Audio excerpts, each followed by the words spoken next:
Hello, ഇന്ന് നമ്മൾ എന്താ ചെയ്യാൻ പോകുന്നതെന്ന് വെച്ചിട്ടുണ്ടെങ്കിൽ ഞാൻ എൻ്റെ ഐബ്രോസ് ഒക്കെ ഒന്ന് ഷേപ്പ് ചെയ്യാമെന്ന് വിചാരിച്ചു. അപ്പോൾ നമുക്ക് തുടങ്ങിയാലോ. ഫസ്റ്റ് ഫേഷ്യൽ ഹെയർ ഒക്കെ ഒന്ന് റിമൂവ് ചെയ്യുന്നതിൻ്റെ മുമ്പ് ഞാൻ ഫ്രഷ് ആലുവേര എടുത്ത് നന്നായിട്ട് കഴുകിയിട്ടുണ്ട് കേട്ടോ. അതിൻ്റെ രണ്ട് സൈഡും ഒന്ന് കട്ട് ചെയ്ത് കളഞ്ഞിട്ട് നന്നായിട്ടൊന്ന് കഴുകിയിട്ടുണ്ട്. ഇത് ജസ്റ്റ് ഞാൻ ഇതിൻ്റെ പൾപ്പ് നിർത്തിയിട്ടുണ്ട്. അത് വെച്ചൊന്ന് ജസ്റ്റ് ഇങ്ങനെ ഒന്ന് നന്നായിട്ട് ആക്കി കൊടുക്കുന്നുണ്ട് കേട്ടോ. ഇത് നന്നായിട്ട് കഴുകിയെടുത്തതാണ്. ഇത് കഴുകാതെ നിങ്ങൾ അങ്ങനെ ഫേസിലേക്ക് അപ്ലൈ ചെയ്യുകയാണെങ്കിൽ നിങ്ങൾക്ക് നല്ല ഇച്ചിങ് ഉണ്ടാകാൻ ചാൻസ് ഉണ്ട്. സോ അതൊന്ന് ശ്രദ്ധിക്കണം.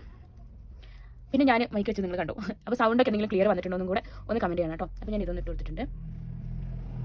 ഇനി ഞാൻ ഓവർ എൻ്റെ പിരികത്തിൽ ഞാൻ കളിക്കാറില്ല. ഇങ്ങനെയല്ലേ എന്നിട്ട് എൻ്റെ പിരി എങ്ങനെ വെച്ചാൽ ഇങ്ങനെ എന്നിട്ട് ഇതൊക്കെ ഇങ്ങനെ പൊന്തി നിൽക്കും. അത് ഞാൻ ജസ്റ്റ് ഒന്ന് കട്ട് ചെയ്തൊന്ന് ഷേപ്പാക്കി എടുക്കുന്നത് അത്രേ ഉള്ളൂ.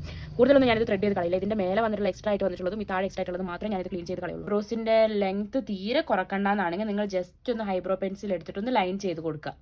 നിങ്ങൾക്ക് എത്ര വേണം എത്ര കളയണം എന്നുള്ളത് വേണമെങ്കിൽ ഞാനതൊരു വേറെ വീഡിയോ ആയിട്ട് ചെയ്യാം കേട്ടോ.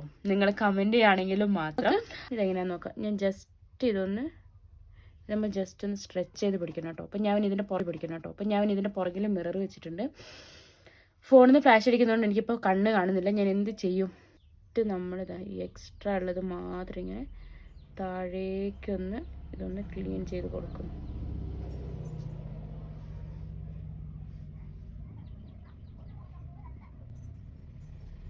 അപ്പം ഞാനിതൊന്ന് എടുത്ത് കൊടുത്തിട്ടുണ്ട് കേട്ടോ.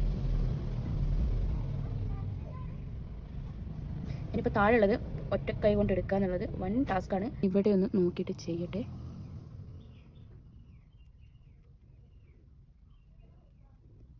ഇത് ജസ്റ്റ് ഇവിടെ എക്സ്ട്രാ വരുന്നത് മാത്രം ഒന്ന് എടുത്ത് കൊടുക്കുക കേട്ടോ. ഷേപ്പ് ചെയ്ത് കൊടുത്തിട്ടുണ്ട് കേട്ടോ. നിങ്ങൾക്ക് ആ ഡിഫറൻസ് മനസ്സിലാക്കാൻ പറ്റുന്നുണ്ടോ?